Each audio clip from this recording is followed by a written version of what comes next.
CNN's blaming Gamergate for the state of the modern online world in wild historical rewrite propaganda hit piece against us.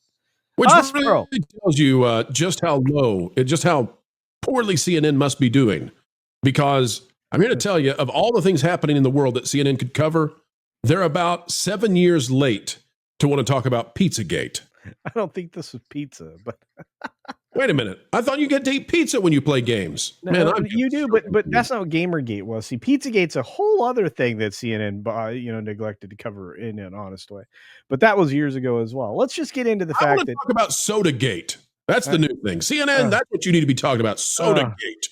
You know what? The influencers. I'm not gonna promote anybody's soda, but what I am gonna promote is that Park Place. You would promote Surge, and you know it. It was a glorious thing. It was 98% high fructose corn syrup and 2% liquid that cannot be identified. When it's time for Pro to go, when I am facing the great beyond, when the angels come down and the relatives begin to beckon me, put the Surge in the IV. I want to go in there dancing, baby. Well, in dancing you would be, because I'm sure your heart would explode.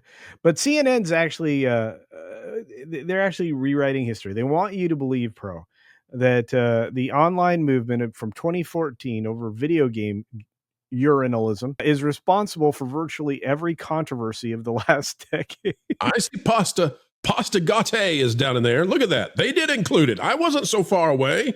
Oh my goodness. I don't think I'm supposed to say it though on the YouTubes. I don't know. We'll find out. But yeah. CNN while the channel lasted, folks. Pro came in and broke the thing in one day. Darn it.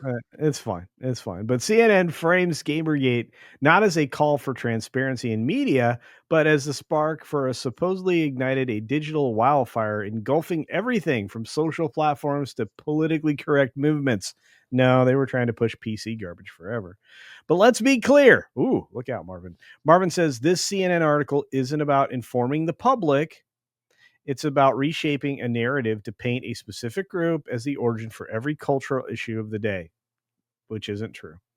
And it does so by burying key facts, erasing dissenting voices, and drawing outlandish connection. Now, the chances that CNN knows what any of these words mean is like a 1% shot.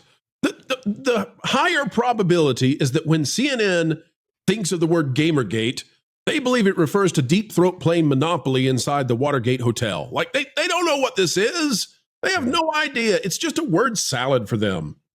Well, what it tells me is that in a desperation move for a lot of these outlets, and I'm including CNN in that, they're starting to take in the so-called urinalists that were kicked out of their gaming cushy jobs that couldn't make it in regular journalism. But now they're scraping the bottom of the barrel, Pro, to get stories like this and talk about this infamous chick over at Kotaku, Jen Glennon, and take perspectives from now infamous Zoe Quinn and all the wild things that she did, and the improper relationship that she had with Nathan Grayson over at Kotaku, which really started the beginning of the end for digital outlets covering gaming.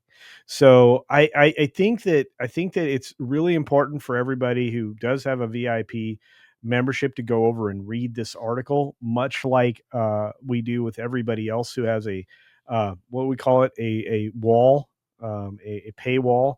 It's really important for you to see this in its true context. But I just want to ask you for your perspective. No. I want to ask you. Go back down to that woman, Miss Jen Glennon. I'm not trying to be rude. I'm not. Why is it though that the behaviors and the, what should we say, the style of everybody that Kotaku gives us, it's like they're hiring outside of it's like they're hiring in Portland at a location where people wear orange vests or jumpsuits. I just always figured it was either retired baristas or laundry mat managers. It looks like the Portland Correctional Facilities Department is handing Kotaku resumes on a daily basis. But really, the actual Gamergate itself, lovely. I'm just going to push through. Now you know how the Jonas feels. I do. But you're brilliant and funny and entertaining. So I'm grateful you're here, but I'm also My grateful. wife disagrees. Okay. Well, I'm grateful. I'm grateful you're here, but I'm also grateful that that our good friend Marvin pushed through here and talked about the fact that literally this was driven by games urinalism from beginning to end to basically expose the fact that well, they were corruptible and corrupted, and it really broke down the anybody believing anything they wrote, and the larger concerns about transparency in media. It started out in games media, but I think if anything, the fact that we want to know just how corrupt the news is not a it's not folly, and it's not wild goose chase, because at every turn we're finding out more and more. But this article is brilliantly written. It's one of the VIP articles over on that Park Place right now. So I really do encourage you to check that out as a VIP. You may have gotten a free membership. You don't know. I mean, Pro gives them away like water. He's allergic to money. We give them away like the Portland Correctional Facilities gives away employees to Kotaku. And by the way, we understand the drive-bys better than they know themselves.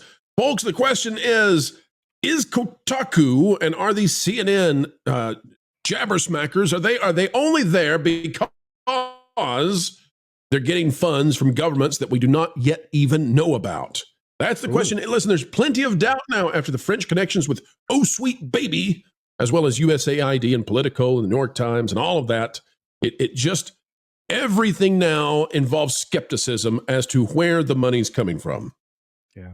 And that's sad. I think it's really sad is that you can't, because journalistic integrity no longer exists, if it ever did. I do think it's very sad that we everything that we look at now is followed by a giant question mark. So. Except when I watch Culture Casino.